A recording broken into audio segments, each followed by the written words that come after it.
예, 안녕하세요. 안녕하십니까. 예. 프린트 다 받으셨나요? 네, 프린트 받으셔서 이제 두 개로 이제 오늘 그 오리엔테이션을 할 건데요.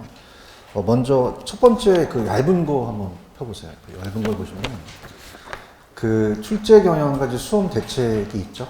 그래서 요거 이제 요번에 30일에 시험 총평하고 그다음에 이제 그 두 번째 좀 조금 두꺼운 걸 이제 보시게 되면은 요거는 지금 두 개를 받으셨죠, 프린트?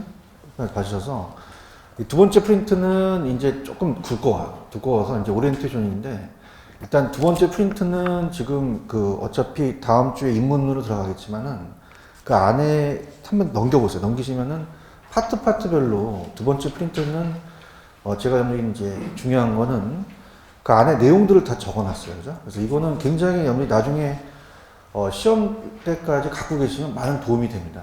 그죠? 특히 이제 계산 문제가 9문제랑 출제가 됐거든요, 이번에도. 그죠? 그래서 이제 계산 문제가 어디 나오는지를 제가 해놨으니까 꼭 요거는 버리지 마시고 끝까지 가지고 계시기 바랍니다. 무슨 말씀인지 아시겠죠? 그죠? 이렇게 보시고, 우리가 이제 오리엔테이션은 이제 그 첫 번째 시간이다 보니까 제가 첫 시간인가요? 아니면 강의를 했었나요? 했었죠, 그죠? 그래서 어차피 지금 민법 나갔었나요? 민법은 아직 안 나갔어요, 그죠? 그래서 이제 우리가 그 과목은 1차와 2차가 있다는 얘기는 들으셨죠? 그래서 제가 이제 2차는 뭐 다 아시는 이제 과목이니까 1차에서 민법하고 개론이죠. 개론에서 제가 이제 이름은 송우석이고요. 송우석이고 지금 그 수도권에서 이제 서울하고 경기에서 강의를 하고요. 부산 여기가 이제 강의를 하게 됩니다. 이제 부산 강의는 한 2년 전에 제가 또 여기서 강의를 했었거든요. 그죠? 그래서 아마 이제 좀 제가 2년 전에 이제 작년하고 재작년에 했죠. 재작년에 여기서 강의를 했으니까 그렇게 이제 진행을 하고요. 그 다음에 이제 오늘은 이제 오리엔테이션이에요. 오리엔테이션이어서 일단 여러분들이 프린트 얇은 거 있죠. 얇은 거. 이걸 한번 펴보세요. 얇은 걸 이제 펴시면은 출제 경향과 수험 대책이라는 게 나와 있잖아요. 그죠? 나와 있어서 처음이다 보니까 이게 이제 조금 공부를 하신 분들은 어차피 이제 내용을 알고 있지만은 처음이신 분들은 이제 박스를 한번 볼게요. 박스를 보시면은 부동산학 총론이라는 자체 찾으셨습니까? 여기. 그래서 부동산 총론입니다.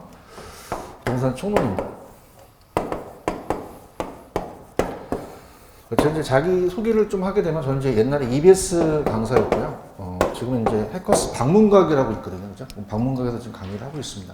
하고 있고, 전체적으로 이제 부동산학 학위를 땄어요. 박사학위를 땄거든요. 그죠? 그래서 부동산학 총론이라는 부분은 뭐냐면, 부동산 전체적인 이제 부동산이라는 거는 뭐냐, 부동산 기본 개념, 특성, 이렇게 나오거든요. 그죠? 그래서 요 파트가 지금 맨 앞에 박스는 지금 보고 계시죠? 보시게 되면은 세 문제에서 한 네 문제 정도가 출제가 돼요. 세 문제에서 한 네 문제 정도. 이따가 이제 세부적인 거는 갈 거고. 그 다음 밑에 보시면은 강론이라는 단어가 있나요? 그죠? 강론. 그래서 강론은 각각 이제 배우는 경제론이라든지 시장론, 정책론, 투자, 금융, 관리를 파트로서 여기는 이제 밑에 보시면은 한 30에서 31문제 정도가 출제가 됩니다. 출제가 되고 맨 밑에 가시면은 감정평가론이라는 단어 있나요? 찾으셨습니까? 요게. 그래서 공인중개사 말고 감정평가사가 있다는 얘기는 들으셨죠? 그래서 제가 월요일서부터 토요일까지 이제 강의인데 욕심이 있어서 감정평가 또 강의를 해요. 강의를 하기 때문에 요 감정평가론은 우리가 이제 평가에 대해서 이제 공부를 하는데 거기 보시면은 그 합계가 7문제 정도가 출제가 돼요. 6에서 7문제 정도. 그래서 이제 6에서 8문제 정도인데, 감정평가는 오히려 이론상 딱 알게 되면은 문제를 한 5 정도 맞힐 수 있는 정도를 요새 줍니다. 주니까. 여러분들이 그렇게 이제 보시면 되고, 일단 뭐 지금 거길 보더라도 딱 눈에 띄진 않아요. 지금 보시게 되면은. 근데 밑에 보시면 제31회 시험 총평이라는 단어 밑에 찾으셨습니까? 찾았습니다. 그래서 우리가 올해 본 게 31회라는 건 알고 계시죠? 알고 계십니다. 그래서 30일인데, 물론 동영상을 들으시는 분이나 아니면 강의를 들으신 분이나 작년에 공부를 하셨던 분하고 아니면은 지금 새로 들어오신 분도 계실 거예요. 그죠? 그래서 한번 읽어본다면 작년보다는 다소 쉬웠어요. 작년에. 그래서 시험 문제가 계속적으로 난이도 조정을 해요. 그래서 30회 때는 민법하고 개론이 있다면 개론이 작년에 조금 어려웠었거든요. 근데 그거보다는 약간 쉽게 출제가 됐다는 겁니다. 그죠? 쉽게 됐고, 그 다음에, 우리가 보통 여러분들 2차 과목에서 공법이 있는 거 아시죠? 작년에는 공법 문제를 많이 냈는데, 세법 문제만 한 문제 정도만 배정을 했습니다. 세법 문제. 그래서 그 세법의 문제가 한 문제가 정도 출제가 돼요. 출제되는데, 가장 여러분이 이제 나중에 이제 그 암기법도 가르쳐 드리겠지만은, 뭐 취득, 보유, 처분에 대한 뭐 재산세나 종합부동산세라는 얘기 들어보셨죠? 거기는 간단한 것만 우리가 나옵니다. 학교론에서는. 그래서 그렇게 보시면 되고, 아마도 제가 봤을 때는 세법 문제는 하나 또 낼 것 같아요. 그죠? 우리가 지금 여러분들 이제 보신 게 32회라고는 들으셨죠? 32회. 그렇게 해서 이제 보시고, 근데 가장 이제 중요한 거는 계산 문제입니다. 계산 문제. 계산이 쉬울까요? 어려울까요? 어렵죠. 그죠? 계산 문제가, 최근에 경향을 본다면, 계산 문제가 6에서 11문제인데, 최근에 평균을 내면 9문제가 출제가 됩니다. 9문제. 그죠? 그래서 9문제가 출제가 되는데, 저희가 이제 10월 달에 끝나게 되면은 이제 시험이 끝나면 이제 한 3, 4주 정도는 저희가 시간이 있거든요. 그죠? 그래서 제가 그 소위 말해서, 야매라는 게 있거든요. 그죠? 그래서 계산 문제를 굉장히 연구를 많이 했어요. 연구 많이 해서 아마 계산 문제에 대한 거는 누구보다도 제가 쉽게 풀 수 있는 방법을 가르쳐 드립니다. 그죠? 그 다음에 여러분 계산기를 꼭 갖고 다니세요. 계산기 갖고 다니셔서 계산기가 AC라는 게 있고 GT라는 게 있거든요. 그죠? 이 GT가 뭐냐면 지가 알아서 더 해줘요. 그죠? 그래서 제가 나중에 2년 전에는 그냥 빨리 푸는 방법을 가르쳐 드렸는데 이제 업그레이드 돼서 계산기만 따다닥 누르면 답이 나오게 돼요. 이렇게. 기대되시죠? 얘기해봐, 좀, 제발. 그죠? 동영상 찍으니까 제가 막 보는데, 기대되세요? 네. 많이 하시기 바랍니다. 노력 많이 했어요. 그죠? 그래서 계산기를, 요번에는 아주 동영상 들으시는 분도 뿅가게 아주 계산을 할 테니까, 계산기를 꼭 갖고 다니세요? 네. 계산기도 비싼 거 사지 마. 다이소 아시죠? 다이소. 다이소 한 3,000원짜리 있는데, 그게 가장 좋더라고요. 그죠? 그래서 계산기를, 제가 계산기를 이제, 다이소에서 나온 거 아니에요. 영업사원 아닙니다. 그죠? 그래서 다이소에서 저랑 이제 같이 친한 강사가 있거든요. 이 모 강사가 또 강의 잘합니다. 근데 그 친구랑 이제 많이 또 교환을 하게 되면은 계산을 빨리 푸는 방법을 제가 가르쳐 줄 거거든요. 그래서 이 계산기가 3,000원짜리가 가장 걔랑 이제 친구 그 사람하고 제가 얘기가 들으면 3,000원짜리 가장 좋아요. 계산이. 그래서 그걸 가지고 특히 AC는 이제 다시 영어로 만들고요. GT가 있는 걸 사세요. GT가. 그죠? GT가 있는 게 뭐냐면, 들어보시게 되면은, 미리 계산 문제를 제가 말씀드린다면 그렇지만은, 이제 우리가, 기대 수익률이라는 게 나와요. 자, 따라보세요. 기대 수익률. 아유, 분위기 좋습니다. 기대 수익률. 들어보시는 분도 있겠지만, 이 기대 수익률에 대한 계산이 GT를 이용해요. 그죠? GT를 이용해서 우리가, 이 비관적, 정상적, 낙관적이라는 게 있으면 확률이라는 게 있거든요. 그죠? 그래서 확률이 30%, 뭐 40%, 뭐 30% 우리가 어떻습니까? 이렇게 해서 100%라면 수익률을 가중평균해요. 그래서 비정낙이 따보세요. 비정낙. 그럼 비관적인 건 좋아요? 안 좋아요? 여러분 처음 어려운 거 물어본 거 아니에요, 제가. 정상적은 좋죠. 낙관적은요. 굉장히 좋잖아요. 언더스탠드? 이해하셨어? 그래서 옛날에 시험 문제가 이렇게 해서 중요한 게 그러면 비관적인 게 수익률이 높겠어요? 아주 수익률이 낮겠어요? 정상적은 중간일 거 아니야. 얘기를 해줘야 돼. 근데 낙관적은 수익이 높겠죠. 그래서 시험 문제가 만약에 나온다면 4, 뭐 8, 그 다음에 12 이렇게 나와요. 그죠? 그럼 자, 머리는 어머니가 머리를 쓰라고 우리한테 준 거예요. 그죠? 그럼 정상적이라는 건 그냥 요 중간 사이야. 이게 찍을 수도 있다는 얘기예요. 분위기 안 좋네.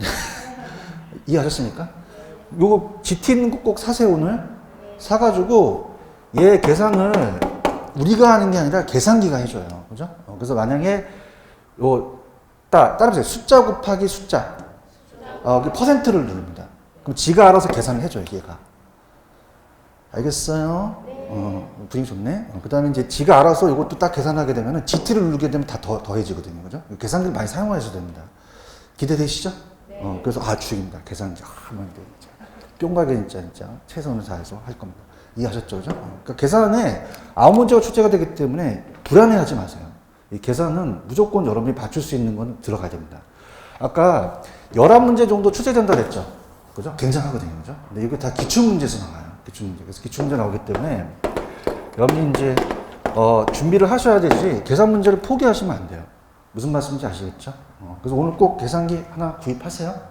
구입하셔서 계산에 대한 아홉 문제를 완전히 완벽하게, 제가 완벽하게 해드릴 겁니다. 그래서 이제 기대되신 만큼, 제가 보답을 할 거예요. 아시겠죠? 그 다음에 이제, 본사에다 얘기를 했는데, PPT를 좀 많이 쓰려고 해요. 그죠? 제가 이제, 글씨를 이제 정확하게 쓰려고 하더라도, 글씨 자체가 이제 또 따라가는 게 좀 그래서, 제가 입문 과정에 또 PPT를 사용해요. PPT라는 자체는 뭐냐면, 화면을 띄우거든요. 그죠? 띄워서, 요즘 트렌드가 바뀌었어요. 옛날에 이제 우리 선배들은 다 적거든요. 적는데, PPT 사용해서 제가 원하는 게 있으면 딱 띄워가지고, 그걸 보인 다음에 이제 강의를 이제 하는 스타일로 들어가려고 해요. 그죠? 이렇게 해서 이제 따라오시면 됩니다. 아시겠죠? 계산기 꼭 구입하십시오. 계산기 무조건 저는 이제, 만약 입문 과정에서는 제가 입문서를 안 썼지만은, 좀 이렇게 입문서가 좀 복잡하게 돼 있더라고요. 그거 따라가지 마시고, 제 계산 방식이 있고, 나중에 이제 기본서가 나오면 또 하나씩 계산 방식을 하셔서 무조건 맞히는 방식으로 갈 거예요. 그죠? 그래서 이 계산에 대한 거는 아마 굉장히 여러분들이 이제 계산에 대해서 재미있게 가거든요. 그죠? 아까도 마찬가지로, 자, 이건 따라서 곱해서 더한다. 그죠? 곱해서 더하는데 지가 알아서 GT가 눌러서 지가 알아서 계산해줘요. 그죠? 그러니까 이런 것들에 대한 거를 두려워하시면 안 됩니다. 그래서 계산에 대한 걸 하셔서 9문제 중에서 한 시험 문제 맞힐 수 있는 자체가 한 5, 6 정도는 맞힐 수 있게끔 해주거든요. 그죠? 그래서 그걸 맞아야 우리가 합격을 해요. 그죠? 합격을 하고, 아까 또 감정평가론이라고 들어보셨죠? 그죠? 감정평가론은 오히려 계산이 딱 틀에 박힙니다. 틀에 박혀서 이제 원가 방식, 비교 방식, 수입 방식인데, 제가 예상했던 식으로 원가 방식과 비교 방식이 나왔어요. 그죠? 그래서 그런 것들이 이제 계산 방식, 이제 감정평가 파트는 이제 거의 뭐 출제 가능성에 대한 것이 정해져 있기 때문에 계산을 아예 두려워하지 마십시오. 그죠? 계산은 이제 9문제 출제가 됩니다. 그래서 9문제 출제가 되기 때문에 이제 꼭 가져가셔야 할 내용이에요. 아시겠죠? 그 다음에 제가 예상을 했어요. 이게 지금 감정평가론의 학계론이 이제 감정평가 시험 문제가, 우리 시험 문제가 감정평가가 3월 달에 있는데 코로나 때문에 6월 13일을 봤거든요. 그죠? 보고 우리 공인중개사는 아직은 공고가 안 나왔지만 10월 달 말에 토요일 날로 예상이 될 거예요. 그죠? 그래서 되는데 이 감정평가 파트의 부분을 공인중개사 뺏겨요. 뺏기는데 요즘 부분이 어디서 나오냐면 정책 파트에서 많이 나옵니다. 정책 파트. 정책 파트가 올해 엄청나게 많이 떴어요. 그죠? 그래서 우리가 정책 파트는 이제 내년 걸 이제 제가 찍어드리는 거예요. 자, 우리나라에 시행되는 게 있고 시행되지 않는 정책이 있을 거예요. 그죠? 그 다음에 정책 자체가 직접 개입과 간접 개입, 토지용 규제라는 게 있거든요. 그죠? 여기는 반드시 뜹니다. 그죠? 반드시 뜨기 때문에 거기를 잡고 이제 문제 나오는 부분을 탁탁탁 잡아야 돼요. 정책론 파트가 내보고. 좀 어려웠던 게 우리나라의 제도, 요번에 이제 시험 문제가 작년보다는 쉬웠지만은 얘 출제원들이 조금 비껴나갔어요. 제도 자체가 이 무슨 역사도 아니고 제도가 우리나라에 쓰였던 제도를 이제 순서대로 나열해라. 막 그런 게 좀 튀어나오거든요. 그죠? 튀어나오니까 이 정책 파트가 아마도 많은 비중을 차지할 거예요. 지금 여러분 부동산 자체가 지금 굉장히 그냥입니까? 좀 불안전합니까? 불안전하죠. 정책 파트가 아마 문제 비중이 좀 높을 거라고 저는 생각을 해요. 그죠? 그래서 거기까지 보시면은 지금 프린트는 다 보고 계시죠? 그래서 아까 9문제 정도가 계산 문제가 나올 것이다. 다소 추가되어서 출제가 이제 되면서 새로운 유형이 좀 튀어나오기도 해요. 그래서 이렇게 보시면 되고요. 그리고 아까 말씀드렸지만은 맨 밑에 총론이 한 3문제, 그 다음에 강론이 30문제 요번에 감정평가에서 7문제가 출제가 됐다는 거죠. 그죠? 그러니까 요거 비중 거의 비슷해요. 넘겨보세요. 넘기시면. 자, 부동산학 강론 부분에서 요번에 출제된 게 경제론이라는 게 있습니다. 경제론. 여러분들 왜 수요나 공급이라는 얘기는 들어보셨죠? 경기가 항상 안 변해요? 변해요. 변하죠. 이쪽 파트예요. 그죠? 그래서 제가 이제 예상했는데 거미집이론이라는 게 있었어요. 거미집이론이 조금 함수 관계가 어렵게 출제된다고 했는데 굉장히 작게 출제가 됐거든요. 그러니까 얘네들이 이게 맞힌 게 있는 것 같아요. 우리가 상중하로 나눠요. 상중하. 그러니까 가장 어려운 난이도가 있고 가장 낮은 난이도가 있거든요. 그죠? 근데 이제 이거를 퍼센트를 어떻게 놓냐면 30, 40, 30으로 놔요. 그죠? 우리 문제가 40문제라는 건 알고 계시죠? 그죠? 그럼 우리가 4, 3, 12, 12, 4, 4, 16 이렇게 보거든요. 그러니까 상이라는 자체가 굉장히 어렵게 출제가 됩니다. 그러니까 아까도 말씀드렸지만은 뭐 제도가 그 순서대로 나열하라든지 지네들이 좀 상을 많이 맞잖아요. 근데 요번에 시험 문제는 상하고 하가 완전히 갈립니다. 이 하가 굉장히 쉽게 너무 쉽게 출제됐어요. 그래서 제가 봤을 때는 중과 하에 맞춰서 이쪽에서 이제 파트를 이제 가지고 합격을 하시면 돼요. 여러분들 왜 가락이 있고 평균 60점 이상은 다 합격한다고 들으셨죠? 그 정도만 봐주면 됩니다. 그래서 요즘은 이제 가장 강사가, 일타 강사들이 가장 여러분들한테 해줄 거는 합격할 수 있는 선만 맞춰주면 돼요. 여러분 한문화로 오셨어요? 자격증 따라 오셨어요? 그럼 맞히면 되잖아요. 그죠? 그러니까 그건 맞히는 스타일이기 때문에 이 상 쪽으로는 여러분들 어차피 이제 가지 마시고 중과 하 쪽으로 맞춰갖고 한 28개 정도는 이렇게 확보하시는 식으로 가셔야 됩니다. 그죠? 근데 이제 이번에는 이제 시험 문제가 상과 하가 완전히 갈렸어요. 그러니까 하는 그냥 여기 공부를 하시면은 이거 3번이다, 2번이다고 아는데 상은 아예 나오지도 않은 문제가 많이 나왔었거든요. 그러니까 그렇게 갈 거예요. 가는데 중과 하에 좀 맞춰라. 그렇게 좀 말씀드리고 싶고요. 지금 6문제 경제론까지 갔죠. 그 다음에 시장론이라는 자체. 시장은 이제 부동산 시장은 일반 시장과 다릅니다. 다르고 이제 효율적 시장이라든지 할당률적 시장, 여가과정이라는 게 있고요. 그 다음에 이제 아까 계산 문제 나온다 그랬죠. 그래서 계산 문제 빨리 푸는 방법이 있거든요. 그죠? 정보가치라는 게 이제 제가 그 안에 차 안에서 할인한다는 자체의 계산기를 가지고 하는 수 있기 때문에 그렇게 갈 거고요. 그 다음에 아까 정책론이요. 정책론이 7문제나 출제됐어요. 그죠? 제가 정책론에다가 별표 쳐보세요. 제가 느끼면은 정책론이 아마도 내년에도 한 7문제가량 아니라도 6, 7문제 나올 것 같아요. 정책론. 그러니까 거기서 점수를 따실 분입니다. 그러니까 정책론은 우리가 지금 시행되는 게 있고 시행되지 않는 게 있다는 자체는 무조건 배정이 돼요. 교수님, 왜요? 벌써부터 이렇게 찍어줘요. 근데 찍을 수밖에 없어요. 나올 수밖에 없습니다. 그죠? 그 나오고, 그 다음에 아까도 얘기했지만, 개입하는 수단, 직접이냐 간접이냐, 토지이용 규제에 또 무조건 배정이 돼요. 그러니까 얘네들이 시험 문제 배정되는 문제가 2문제는 아예 배정을 많이 시켜버립니다. 그 다음에 아까 제가 세법 문제가 하나 나온다 그랬죠? 그 세법은 아주 여러분들이 쉬운 문제가 출제가 돼요. 그죠? 우리가 재산세, 종합부동산세라는 얘기 들어보셨나요? 이게 보유가세면서 국세와 지방세, 또 국세 지방세에 대한 암기법도 가르쳐 드릴 거예요. 그러니까 한 3문제 정도 지금 맞히셨잖아요. 그죠? 맞췄다고 하세요. 그죠? 그러니까 정책하에 여러분들 문제를 줘요. 줘서 7문제 중에서 한 3문제나 4문제 정도는 아예 그냥 딱 맞히시고, 그 다음에 나머지 부분이 이제 우리가 돌리는 거기 때문에 그렇게 가지고 가시면 되고. 정책 파트는 한 7문제는 아니라도 한 6, 7문제 출제될 것 같아요. 제가 생각하기에. 그 다음에 투자론이 조금 예외였어요. 투자론이 원래는 7, 8문제가 출제가 됩니다. 근데 3문제 정도 배정을 한 게 내가 봤을 때는 얘네들이 난이도를 좀 낮추려고 했거든요. 그러니까 투자 파트는 이제 3문제지만 제가 봤을 때는 3문제보다 좀 높아질 것 같아요. 그죠? 그래서 제가 봤을 때는 한 5문제나 6문제 정도, 그 정도 예상하시고요. 금융론이라는 자체, 금융. 자, 지금 처음 들으신 분들은 은행에서 돈 빌리는 건 아시죠? 그럼 여러분 고정금리만 있을까요? 변동금리도 있을까요? 변동금리 있어요. 몇 년 거치 몇 년 상환이라는 얘기 들어보셨나요? 거치 기간이 끝나면 상환을 해야 되겠죠. 그래서 100% 출제가 되는 게, 자, 따보세요. 원금 균등, 원리금 균등. 이게 100%입니다. 교수님 왜 100%라는 거 책임질 수 있어요? 책임질 수 있어요. 그죠? 그래서 원금 균등과 원리금 균등은 무조건 떠요. 그죠? 그래서 또, 아까 제가 계산 문제 있다고 얘기했죠? 계산 빨리 푸는 방법이 있습니다. 그죠? 특히 원금 균등보다는 원리금 균등이 어려워요. 어려운데, 이렇게 말씀드리지만 어렵지만 오지선다에서 제가 찍어드린 정도로 해서 이번 문제가 딱 답이 보일 수 있었던 문제가 있었어요. 그죠?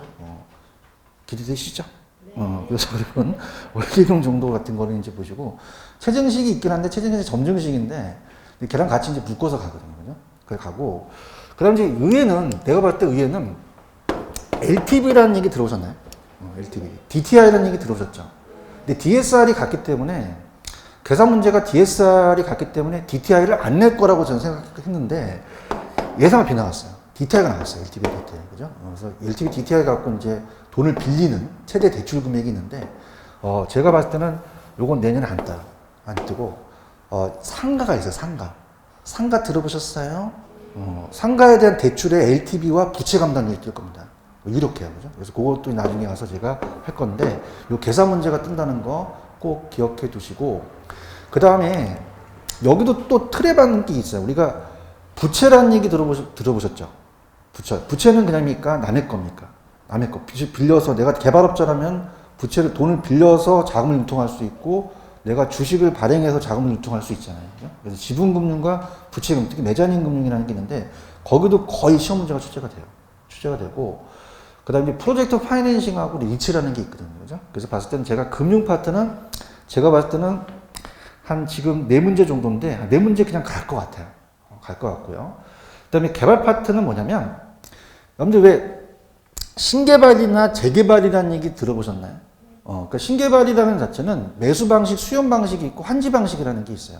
그죠? 그 다음에 이제 2차 과목에 정비 사업이라는 거 배우실 거예요. 자, 따보세요. 재건축 사업. 재개발 사업, 주거 환경 개선 사업이라는 게 있거든요. 그러니까 제가 봤을 때 딱 느낌이 오는 게 약간 저 신기가 있긴 좀 해요. 그죠? 있어가지고 환지 방식이 나왔단 말이에요, 이번에. 그럼 내년에는 이 도정법에 대해서 아마 주거 환경 개선 사업과 재건축, 재개발이 나오지 않을까 하는 생각을 합니다. 하고 자, 부동산 개발도 그냥입니까? 과정이 있습니까? 순서가 있겠죠. 순서가 있고 부동산 개발할 때 안 위험하겠어요? 위험도 있겠어요. 있죠. 그래서 이게 법시비라는 또 위험이 있고 타당성 분석이라는 게 있습니다. 그죠? 그래서 개발 파트가 문제 비중이 높아요. 개발 파트가 이 5문제 중에 관리 파트에서 개발 파트가 한 3문제 정도가 비중이 들어갑니다. 그 다음에 자, 따보세요. 관리한다는 얘기 많이 들어보셨죠? 내가 직접 관리할 수 있고 위탁 관리할 수 있고 혼합 관리할 수도 있거든요. 그죠? 근데 의외로 얘가 계산 문제가 관리 파트가 안 뜨다가 비율 분석법이라는 게 떴어요. 작년하고 똑같이. 그죠? 그래서 그렇게 해서 이제 들어갈 거고. 자, 따보세요. 마케팅. 마케팅은 팔아먹는 거예요. 분양을 해서 이제 팔아먹는 그 마케팅에서 또 문제가 하나 나왔는데, 어제 제가 이제 야매로 재판가유라는 걸 야매로 썼거든요. 포피믹스가. 그대로 떴습니다. 재판가유라는 자체가 이제 포피믹스가 떴기 때문에 마케팅까지 거기가 문제가 한 5문제인데, 그건 계속 갈 것 같아요. 가고, 그 다음에 정책 파트는 7문제가 예전보다 높은 출제 비중을 보였기 때문에 우리가 투자로는 3문제라는 거는 예년보다 다소 적게 출제됐어요. 근데 감정평가가 7문제 여전히 많이 문제가 출제가 되는데 이 감정평가는 오히려 많이 두려워하십니다. 두려워하시는데 두려워하지 마세요. 감정평가는 오히려 쉽게 뜹니다. 그죠? 떠서 우리가 이 법률이 감정평가에 관한 규칙이라는 게 있거든요. 법률이. 그죠? 거기 안에서 시험 문제를 내요. 그죠? 그래서 감칙이 우리가 한 3문제 정도 떴습니다. 요번에도. 그죠? 그래서 감칙이라는 부분을 좀 강하게 좀 가질 거고요. 그다음에 공시지가라는 얘기 들어보셨나요? 공시지가. 그래서 공시지가라는 자체는 이제 표준이 공시지가와 개별 공시지가, 주택의 단독주택과 공동주택도 있고, 이 주택 공시제도가 나옵니다. 그래서 규칙에서 3개, 공시에서 하나, 4문제 정도 이렇게 보장이 돼요. 그죠? 그러니까 감정평가로는 오히려 점수를 딸 부분입니다. 그죠? 그래서 감정평가를 또 두려워하지 말라는 거. 감정평가사가 있다는 얘기는 들어보셨죠? 근데 감정평가사 시험이 쉬울까요? 굉장히 어려울까요? 어렵습니다. 그죠? 어려워서 지금 제가 신림동에서 강의를 하는데 거의 고시 수준이에요. 그러니까 1차는 객관식인데 2차가 주관식이거든요. 그러다 보니까 어려워요. 어려운데 이제 1차 과목에 우리 공인중개사는 부동산 학개론인데 거기서 원론이라는 말을 씁니다. 그래서 거기에 대해서 가니까 감정평가에서 오히려 점수를 따야 된다는 거죠. 무슨 말씀인지 아시죠? 그죠? 그래서 감정평가는 7문제 정도에서는 한 6문제 정도 맞힐 수 있는 정도의 수준까지 올라갈 수 있어요. 그죠? 그러니까 어차피 3방식이라는 게 있는데 어려운 거는 시험 문제 자체적으로 이론적으로 안 내요. 아까 계산 문제가 나온다고 했죠? 그 올해도 계산 문제가 나왔지만 내년에도 계산이에요. 이론 안 내요. 얘네들. 계산을 내도 틀릴 사람이 많기 때문에 이론을 안 내고 계산으로 계속 갑니다. 계산을 가기 때문에 제가 봤을 때는 딱 신기가 쑥 들어와서 제가 봤을 때는 내년엔 비교 방식하고 수입 방식이 나오지 않을까라는 생각을 해요. 그죠? 이렇게 보십니다. 그래서 딱 보게 되면은 저 눈을 좀 보세요. 눈을 보시면은 딱 이렇게 하시는 분은 공부를 좀 하신 분 같아요. 그죠? 그러니까 공감이 오거든요. 그죠? 그래서 그렇게 해서 보시고 동영상도 이제 보시는 분들도 워낙 이제 공인중개사가 좀 어렵다 보니까 공부를 또 다시 하시는 분도 굉장히 많거든요. 그죠? 그러니까 그런 것들을 보시면 공감을 하실 수 있어서라. 그죠? 그래서 아까 봤듯이 계산 문제가 원가랑 비교가 떴기 때문에 내년엔 수익 방식과 비교 방식이다. 두 문제 정도가 배정이 돼서 되고, 감치기에서 세 문제, 공시에서 하나. 그죠? 그래서 딱 배정이 됐기 때문에 감정평가로는 두려워하지 마시고 저랑 같이 우리가 시험 문제 좀 점수를 확보하는 걸로 좀 가자. 그런 얘기를 하고 싶고요. 그 다음에 밑에 가시면 제32의 대비 수험 전략이라는 단어 나와 있나요? 그러니까 내년에는 이 개론이 32에도 제가 봤을 때는 평균적으로 낼 것 같아요. 내기 때문에 난이도 자체가 그냥 유지될 거라고 이제 보고요. 그 다음에 부동산 학교는 어떻게 대비할 것이냐. 아까 말씀드렸던 어떤 총론 문제에서 한 3문제, 4문제, 강론에서 29에서 31문제, 감정평가 8문제가 출제된다는 어떤 그 아웃라인을 잡고, 아까 제가 상중하가 있다 그랬죠? 중과 하에 맞추시기 바랍니다. 중과 하에. 그래서 상은 내가 안 들어간다는 얘기는 아니에요. 안 들어간다는 얘기는 아닌데, 중과 하에 맞추셔야지만 합격을 할 수 있습니다. 이렇게 대비를 하셔야 되고요. 전체적인 체계를 좀 잡습니다. 그래서 총론, 강론, 감정평가론. 자, 그렇게 하고, 암기 기법을 많이 쓸 거예요.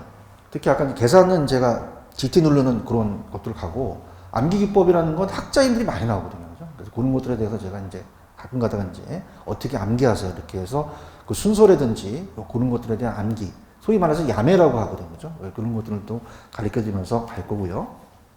그 다음에 밑에 가시면은 최근 부동산 학교는 시험의 경향이라는 게 있습니다. 그래서 경제, 투자, 금융, 평가론에서 많은 문제가 출제가 되는데 하도 요즘 그 정책 자체가 좀 불안전하다 보니까 정책 파트의 비중이 좀 많이 높아진 셈이 돼요.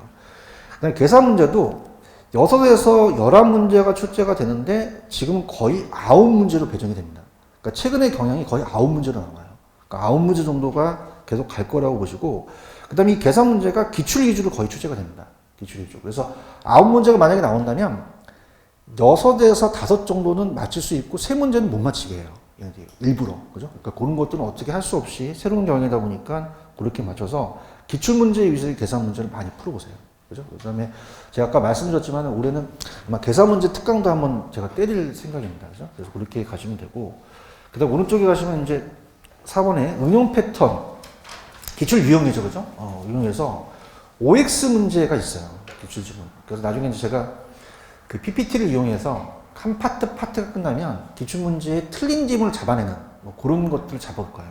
그래서 이 OX 문제 굉장히 중요하거든요. 그러니까 우리가 시험 문제가 계산 문제라는 자체가 시간이 많이 걸리고 지문을 봐서 이제 옳은 지문이나 틀린 지문을 찾는 건데 난이도가 그래요. 우리가 오지선다, 우리 시험 문제가 오지선다라는 얘기는 들어보셨죠? 5개 중에 찾는 건데 여러분 생각했을 때 옳은 걸 찾는 게 어려운 문제일까요? 틀린 걸 찾는 게 어려운 문제일까요? 뭐 둘 다 어렵겠지만 옳은 걸 찾는 게 난이도가 높아요.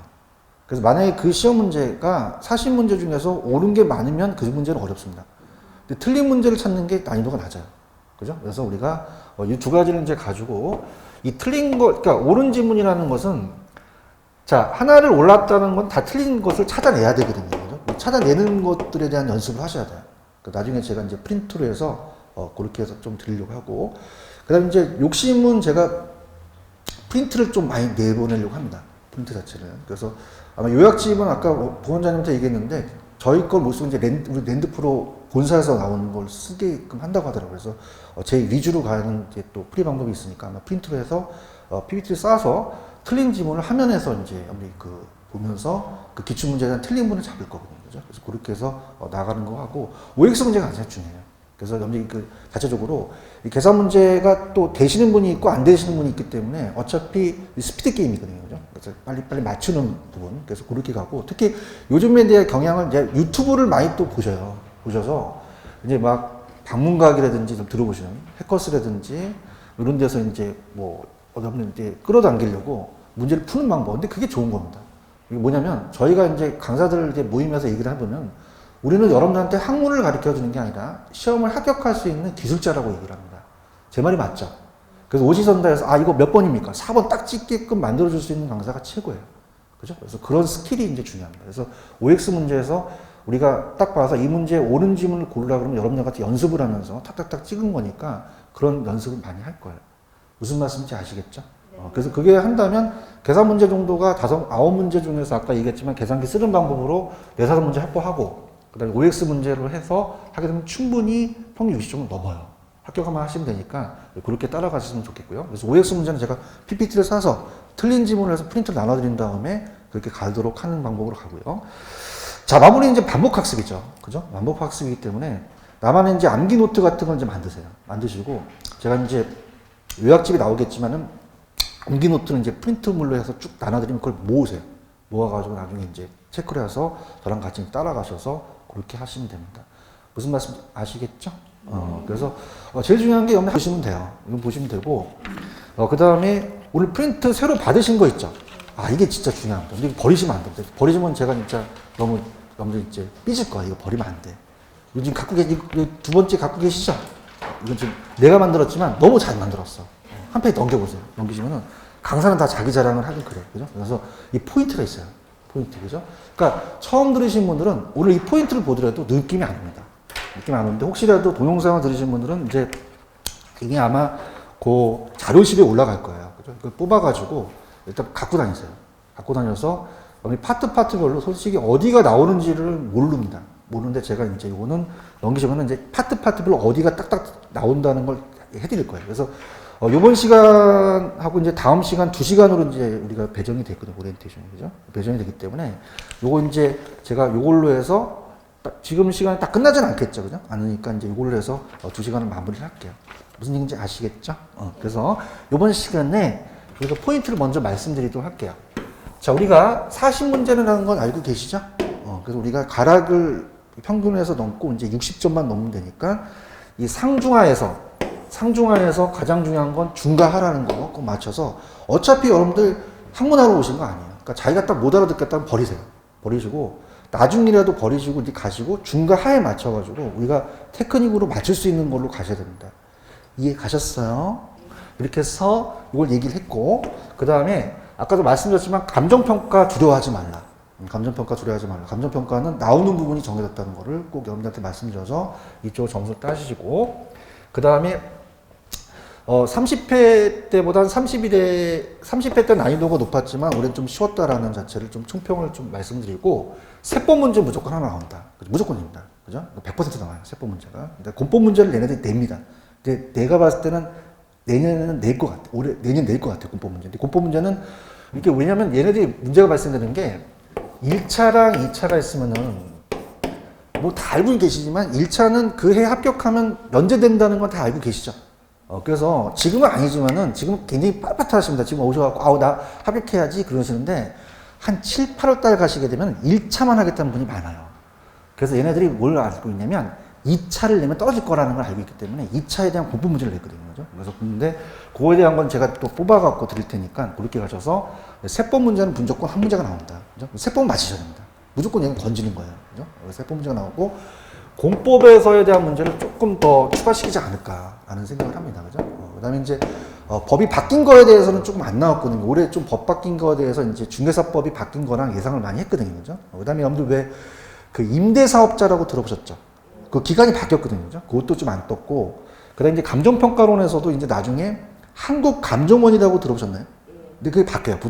한국부동산원으로 바뀌기 때문에 그 명이 바뀐다는 거. 뭐 이런 것들이라든지 그런 개정되는 것들을 냈거든요. 그죠? 그러니까 여러분들이 그런 것들에 맞춰서 가도록 하고요.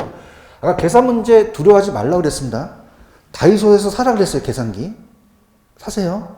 3,000원. 다이소 영업사원 아니에요. 그죠? 근데 이제 아까 말씀드렸지만 GT를 이용한 거기 때문에 이 AC나 GT가 있는 거 꼭 사세요. AC는 이제 0으로 다시 가고 GT라는 건 지가 알아서 계산해 주거든요. 그죠? 그래서 이렇게 해가지고 특히 이제 여러분들 왜 작년에 배우신 1+R의 N승이라는 이제 20일의 내과 기술이라든지 이런 게 있거든요. 이제 빨리 맞히는 방법이 또 있습니다. 그죠? 이런 것들이 있기 때문에 요거는 이제 곱해서 더한다는 기대 수익률을 밑에 말씀드리면서 그 계산 문제는 포기하지 말라는 거죠.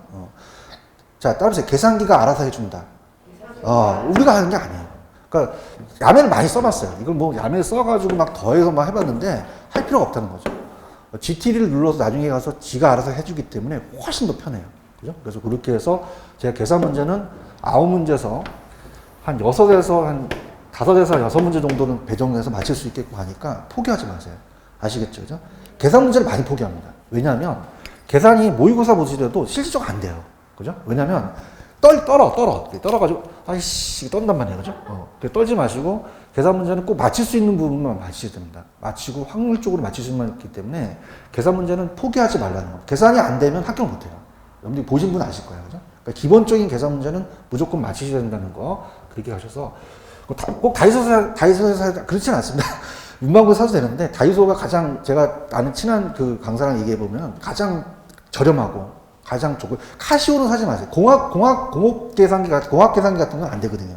카시오나 그런 것들은 걔는 계산이 잘 안 돼요. GT 자체가 이 일반 계산기가 됩니다. 그죠? 꼭 염리 그걸 가지고 가시고, 이 계산 문제를 포기하지 말라는 거 꼭 좀 들어주셨으면 합니다.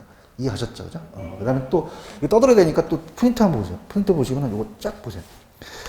자, 2021년 부동산 학교론 과목개요에 한국산업인력공단의 세부 내역이라는 단어가 있나요? 찾으셨습니까? 자, 이게 왜 만들어졌냐면, 들어보세요. 그 역사가 지금 여러분들이 내년에 볼 수 있게 32회라는 걸 알고 계시잖아요. 이게 한번 나중에 인터넷에서 찍어보시면은 15회라고 한번 찍어보세요. 15회. 그러니까 15회 공인중개사 시험 문제가 엄청나게 어렵게 나왔어요. 합격생이 한 3%인가 밖에 안 나왔습니다. 그래서 우리가 데모를 했어요, 데모. 나는 국가고시에서 데모한 거 처음이에요. 그죠? 그래서, 어떻습니까? 지금 옛날 국토부라고 하죠. 국토부에 막 그 아줌마 부대가 가갖고 전경들이 이렇게 막 쌓여있어요. 그래서 아줌마 부대는 막 이렇게 막 나가니까 그러면서 15회 추가 시험 문제를 냈거든요. 그죠? 그래서 역사상 2번 본 시험 문제가 처음입니다. 그죠? 그 다음에 이제 공인중개사가 지금 응시생이 엄청나게 또 늘어나요. 그래서 제가 EBS를 강의하다 보면은 수능 다음이 공인중개사예요. 국가고시입니다, 국가고시. 그러다 보니까 시험 문제가 어렵게 출제되지 않을 겁니다. 그래서 밑에 가시면은, 자, 따라보세요. 세부 내역. 찾으셨습니까? 제가 한 게 아니라 한국산업인력공단에서 만들어갖고 내보낸 거예요. 여기 안에서 출제를 하는 거죠. 그래서 아까 따라보세요. 총론, 강론, 감정평가론이라는 단어가 있나요? 그러니까 여기, 그죠? 그러니까 요게 표준 목차예요. 요 표준 목차를 항상 보셔야 됩니다. 그죠? 그래서 아까 말씀드렸지만은 그 총론 파트에서가 3문제에서 4문제가 출제가 됩니다. 그래서 일단 부동산의 개념과 분류를 이따 한번 보여드릴 거예요. 복합 개념은 이제 법경기라는 게 있고요. 분류라는 건 이제 토지의 용어입니다. 요거고, 그 다음 부동산의 특성. 부동산의 특성에다가 별표 쳐보세요. 100% 나옵니다. 부동산의 특성은 토지의 특성이기 때문에 여기는 거의 100% 나온다고 보셔야 돼요. 아직 넘기지 마시고 그냥 앞에 지만 펴놓으세요. 펴놓으시고. 그래서 개념과 분류. 그래서 제가 봤을 때 개념에서 하나, 분류에서 하나, 특성에서 하나. 그래서 딱 3문제가 출제가 됩니다. 그죠? 이렇게 보시는데, 특히 이제 약간 빗나간 게 한국 그 표준산업 분류에서 나왔던 그 분류 체계가 나왔어요. 근데 제가 나온다고 했는데, 왜냐면 감정평가사 시험 6월 13일 날 떴거든요, 그게. 그죠? 그래서 우리가 그 부동산업 관련 서비스업이라는 자체로 나왔기 때문에 아마 그거는 제가 봤을 때는 올해 내년에 안 나올 것 같은데, 근데 몰라요. 우리가 작년에도 이제 비율임대차라는 계산 문제가 나왔는데 또 떴거든요. 그러니까 우리가 예상하는 것보다 몇 장수 마음대로 걔네들이. 그러다 보니까 이 총론에서는 한 3문제, 4문제 정도가 되니까 맞히시고, 강론에 가시면은 경제론 파트라는 단어가 있나요? 찾았습니까? 수용급에다가 조금 이렇게 별표를 한번 쳐보세요. 수용급이 난이도가 굉장히 높아요. 수용급이. 그러니까 수용급 자체가 굉장히 난이도가 많이 어려워하시는 부분입니다. 제가 EBS를 강의하다 보면은 이 수용급 파트가 굉장히 좀 어려워하세요. 그죠? 그래서 이 탄력성이라든지 균형이라든지 이런 것들이 있기 때문에 수용급이 조금 여러분들한테 좀 난이도가 높은 부분이다. 이렇게 보시면 되고, 또 우리가 가격 이론이라는 게 있죠. 수용급이 만나서 이제 가격이 움직이는 것이 보면 되고, 경기가 항상 안 변해요? 변해요. 변하죠. 그래서 경기가 좋다가 또 안 좋아지다가 이렇게 해서 이 경기 변동이라는 자체에서 이제 우리가 또 시험에 나온다. 이렇게 보시고, 시장론은 부동산 시장이 있고, 부동산 시장이 일반 시장과 틀릴 것이고, 입지라는 것, 입지가 안 중요합니까? 입지가 굉장히 중요합니까? 중요하죠. 그래서 보통 상업 입지에서 많이 나옵니다. 상업 입지. 우리가 상업 입지를 어떻게 입지를 할 것이냐. 그래서 여기서 입지 파트에서 아까 말씀드렸던 계산 문제가 출제가 돼요. 계산 문제가. 그래서 그건 세부적인 건 이따가 말씀드릴 거고, 그 다음에 이제 이 공간 구조론, 도시가 어떻게 성장을 하느냐. 그죠? 성장을 해서 성장에 대한 버젯의 동심원, 호이트의 선형, 다핵심으로서의 성장하는 과정들을 얘기할 거고, 자, 아까 제가 정책론 파트가 내년에도 출제 가능성이 크다 그랬죠. 그러니까 정책론 파트를 많이 낼 것 같아요. 제가 봤을 때 정책은 그래서 정책은 이제 정책에 대한 정책을 왜 해야 되느냐, 그죠? 정책에 대한 그 정책에 대해서 시장이 개입하는 이유, 그래서 어떤 정치적과 경제적 기능이 있고 그 경제적에서 시장 실패가 되면 시장 실패 원인이라는 게 있습니다. 공공재라는 얘기 들어보셨나요? 공공재, 그러니까 외부 효과라든지 뭐 이런 것들에 대한 이제 용어들이 나와요. 튀어나오고 그 다음에 토지 정책하고 주택 정책이라는 단어가 있죠. 토지 정책, 뭐 우리가 이 토지에 대해서 뭐 토지 투기에 대한 허가 구역을 지정한다든지 뭐 이런 것들, 주택이라는 것은 뭐 임대주택 정책, 아까 조세라는 게 세금이에요, 그죠? 정책. 그래서 이 정책 파트가 아마 많은 비중을 차지할 것이다라는 생각을 하고요. 그다음 이제 투자라는 것은 자 자금을 투입합니다, 부동산에. 투자에 대한 이론이 있고 투자를 어떻게 분석하느냐 그런 기법들이 나오고요. 그다음 부동산 금융이라는 것은 자금의 융통이에요. 아까도 얘기했지만 돈을 빌리면은 고정금리만 있어요, 변동금리도 있어요. 변동이 있고요. LTV라는 얘기 들어보셨죠? 그래서 담보 비율, 그러니까 돈을 빌릴 때 담보 가치로 이제 빌리는 거와 DTI, 소득 대비에 대한 빌리는 게 있고, 그다음에 거치 상환이 끝나면 상환하는 방식, 원금, 원리금, 최저인식이라는 단어가 있다는 거죠. 그다음에 증권이라는 건 뭐냐면 부동산은 여러분 가장 중요한 거, 저도 이제 부동산 투자해서 재테크해서 돈을 좀 많이 벌었는데 이게 부동산이라는 게 가장 중요한 게 뭐냐면 일단 수익성도 있고 안정성도 있긴 해요. 그죠? 안정성도 있는데 그냥입니까? 현금화가 잘 안 됩니까? 안 되죠. 그래서 황금성이 낮아요. 그래서 따르세요. 증권론. 증권론이라는 단어가 있나요? 그죠? 그래서 부동산 자체를 현금화 시키기 위해서 증권화 시켜요. MBS라든지 리츠라든지 그래서 증권화 시켜서 뭐 그런 것들은 이제 우리가 또 배워 나갈 겁니다. 그죠? 그래서 이렇게 해서 보시면 되고 그 다음에 개발관리론이라는 게 있습니다. 그죠? 그래서 이용 파트보다 아까 말씀드렸지만 개발. 아까 개발은 신개발만 있어요. 재개발도 있어요. 재개발. 그래서 제가 봤을 땐 신개발에 대한 환지 방식이 나왔기 때문에 얘는 도정법에 대해서 주거환경 개선 사업, 재건축, 재개발이 뜨지 않을까라는 생각을 하면서 남자한테 재개발 쪽으로 좀 밀고요. 밀고 또 우리가 재건축 사업에 요새 규제가 심하다는 건 알고 계시죠? 그래서 우리가 재건축에 대한 부담금 같은 것도 이제 시험지 작년에 나왔었고 그렇게 해서 보시면서 정책 파트에 연결돼서 이제 개발 파트가 이제 좀 많이 출제가 될 것이다. 세 문제에서 네 문제. 개발에 대한 위험이 법률, 시장, 비용, 법십이라는 세 가지 또 위험이 있고 타당성 분석이 또 나왔어요. 타당성 분석에 대한 것이 이제 우리가 부동산의 시장 분석을 해서 이제 경제성 분석을 한 다음에 이제 나간다는 거 그렇게 보시고 그 다음에 여러분들 민자 유치한다는 얘기 많이 들어보셨죠? 그것도 시험에 나옵니다.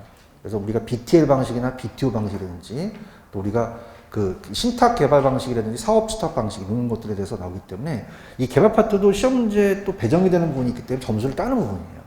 따는 부분이고 관리는 내가 직접 합니까? 위탁할 수도 있습니까? 혼합할 수도 있죠. 혼합할 수도 있고 그래서 자가, 혼합, 위탁이라는 세 가지 관리가 있고 그 다음에 내가 전체적인 자산이 있으면 또 시설 관리를 또 맡길 수도 있어요. 그래서 거기 개념인데 작년과 올해 이제 비율임대차라는 계산 문제가 떴거든요. 그죠? 그래서 이제 비율임대차라는 계산이 떴기 때문에 보시고 마케팅이라는 부분이 거기 또 안에 나옵니다. 들어가서 마케팅. 그래서 마케팅 자체는 아까도 얘기했지만 팔아먹는 거예요. 그래서 우리가 모델하우스 같은 경우는 분양을 하죠. 분양을 해서 이제 어떻습니까? 이 공급자의 전략, 또 이 소비자, 그 다음에 관계를 유지하는 마케팅에서 그것도 마케팅도 이제 아까도 제가 말씀했지만 재판가율하는 자체에 대한 암기 기법이 있거든요. 그죠? 뭐 세표차라든지 재판가율. 그래서 암기 기법으로 좀 이렇게 하시는 마케팅 부분. 마케팅 부분은 한 문제 정도가 배정이 돼요. 그래서 이렇게 해서 보시고 아까 제가 감정평가로는 포기하지 말라 그랬죠. 감정평가로는 아예 딱 정해졌습니다. 여기서 이제 보시게 되면 감정평가 기초론에 감정평가에 관한 규칙이라는 게 있거든요. 규칙에서 제가 봤을 때는 내년에 봤을 땐 두세 문제는 무조건 나요. 감정평가에 관한 규칙. 규칙이 왜냐면 우리 부동산 학교로는 법이에요, 학문이에요. 학문이다 보니까, 그죠? 학문이다 보니까 가장 어려운데 이 감정평가의 규칙이라는 법률이 있거든요. 그래서 법률은 딱딱딱 떨어지기 때문에 두세 문제 정도는 확보를 하실 수 있는 문제를 줘버려요. 그죠? 그래서 말씀드리고 공시지가라는 얘기 들어보셨죠? 공시지가도 무조건 한 문제가 나옵니다. 무조건 한 문제. 저도 이제 문제가 되는 게 좀 투자해서 돈을 벌기로 했는데 요새 공시지가가 많이 올라간다는 얘기 들어보셨죠? 어마어마합니다. 공시가 자체가 공시가액을 계속 올리고 있어요. 그죠? 그래서 공시제도는 무조건 한 문제도 배정이 됩니다. 그래서 100% 나와요. 거기다 100%라고 적어줘요. 공시제도. 공시제도 찾았습니까? 그래서 100%이기 때문에 이 공시제도는 무조건 한 문제 정도 건주셔야 됩니다. 근데 공시제도도 마찬가지로 가격 공시에 관한 법률이 있는데 시행령도 있긴 하지만 법률에서 많이 나와요. 법률에서 이제 여러분들이 알 수 있는 편의공시지가와 개별공시지가, 특히 이번에 개별공시지가에 대해서 떴거든요. 그죠? 그래서 주택이라는 건 단독이 있고 공동이 있는데 아파트가 공동주택이라는 얘기 들어보셨죠? 단독은 표준과 개별을 나누고 아까 한국감정원이라는 얘기 들어보셨어요? 여러분들 청약 정도 하시나? 청약? 청약 하시면 한국감정원의 사이트가 들어가요. 그러니까 청약 사이트가 청약홈이 따로 있었는데 바뀌었어요. 청약하시려면 한국감정원이라고 들어가시거든요. 그죠? 근데 이제 그게 명이 바뀌어요. 한국감정원이. 한국부동산원으로 바뀔 겁니다. 근데 그걸 제가 강의 안 하는 게 아마 그건 12월 달에 시행이 돼요. 한국감정원이 좀 바뀔 것이다. 그래서 이제 그 감정원에 들어가시면 공시지가가 다 뜹니다. 그래서 나 깜짝 놀랐어요. 그 자체적으로 어저께 청약을 좀 한번 해보려고 딱 들어갔는데 내가 딱 들어가니까 내 주택이 다 뜨더라고. 다주택자인데. 그죠? 그래서 그런 한국감정원이라는 사이트도 자꾸 들어가셔서 조금 여기 관심 가지셔야 됩니다. 이해하셨죠? 청약 요새 많이 또 하시죠? 청약도 하시고 이렇게 해서 한국감정원이라는 사이트를 아예 어플 받으세요. 받으셔서 들어가셔서 이게 이제 공시라든지 청약을 또 한다는 걸 이렇게 보면서 관심을 가지셔야 합니다. 그래서 이 부동산이라는 게 참 재밌어요. 그죠? 여러분 재테크를 하게 되려면 일단 부동산을 몰라야 돼요. 부동산을 알고 있어야 돼요. 알아야 되죠. 그래서 세법이라든지 공법 같은 게 많은 도움을 줄 수 있을 겁니다. 무슨 얘기인지 아시겠죠? 그 다음에 요게 이 감정평가가 방식이 있는데 자, 따라해보세요. 3방식. 그 몇 개의 방식이 있다는 거예요. 3개 방식이 있다는 거죠. 그죠? 그러니까 편안하게 들어보시면은 일단 세부적으로 할 거지만 우리 학원 건물을 만드는데 그냥입니까? 원가가 들어갑니까? 그럼 택지를 사야 되고 건물이 자재값이 들어가죠. 그걸 따보세요. 원가 방식. 원가 방식이라고 하고 이 건물을 매길 때 옆에 있는 부동산이 있으면 비교해서 또 비슷한 거 있으면 비교 방식 할 수 있죠. 그 다음에 상가 같은 건 수익이 생길 수 있잖아요. 그죠? 그래서 제가 봤을 때는 3방식에서는 계산이 든다는 겁니다. 그래서 제가, 근데 물론 그런 거예요. 막 제가 이거 뜬다, 너 안 나왔다 죽여버리려고 그러지 마시고요. 제가 봤을 때는 이 비교 방식하고 수입 방식이 나오지 않을까라는 생각을 해요. 그래서 계산 방식 2가지. 원가 방식은 우리 떴거든요. 우리나라 많이 쓰는 게 비교 방식이에요. 그러니까 비교 방식 무조건 한 문제가 나옵니다. 비교 방식 계산이 나오고 원가 방식이 떴기 때문에 내년에 수입 방식이다. 그죠? 그래서 2가지에 대한 계산 방식이 나오기 때문에 이론은 요새 안 물어봐. 희한해. 그죠? 이론 자체는 좀 안 물어보고 계산 방식으로 이제 간다는 거. 그래서 그런 식으로 감정평가로는 보시면 돼요. 무슨 얘기인지 아시겠죠? 그래서 첫 시간은 이렇게 해가지고 10분 쉬었다가 2번째 시간 들어가도록 할게요. 쉬었다가 있습니다.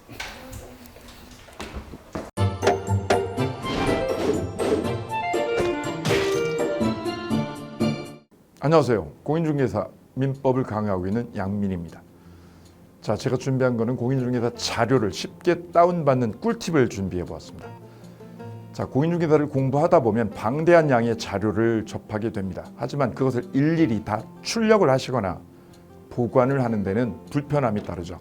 이를 해소하기 위해서 핸드폰을 쉽게 활용할 수 있는 꿀팁을 준비했습니다.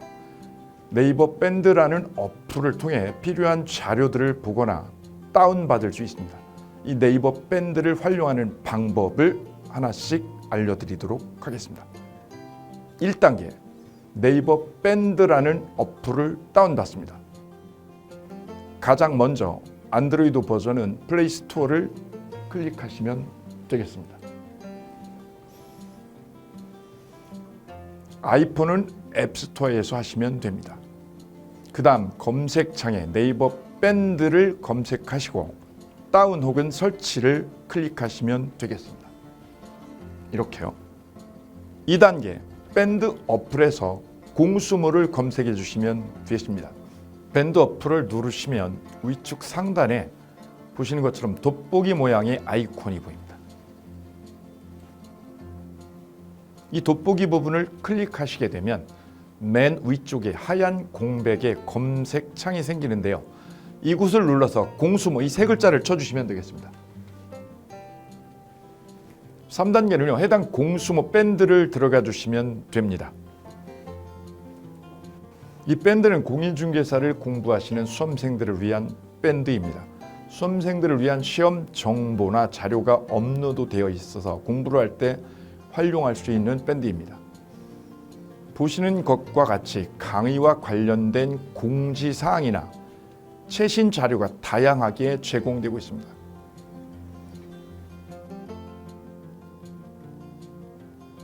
4단계. 또 다른 꿀팁 모바일 일일 학습법에 대해서 소개드릴까 합니다.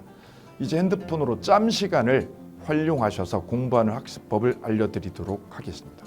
자료 페이지에서 뒤로 가기를 누르시면 처음 보셨던 페이지가 뜹니다. 여기서 내려가 보세요. 모바일 일일 학습이란 코너가 보입니다.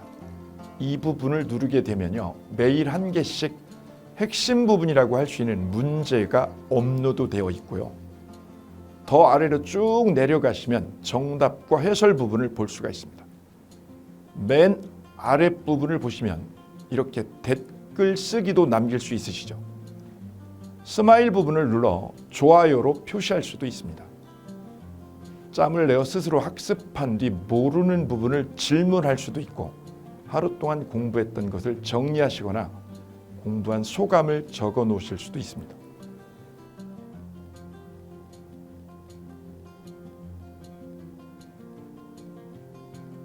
지금까지의 과정과 같이 공수모 밴드에 가입하신다면 다채롭게 업데이트되는 양질의 최근 자료들을 접하시고 활용할 수 있습니다. 꼭 가입하셔서 좋은 자료 많이 활용하시기 바랍니다.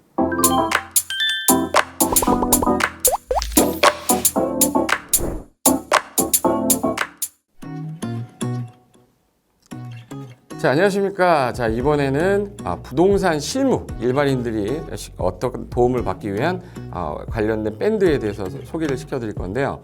일단은 검색창에다가 365 부스라고 치시면 돼요.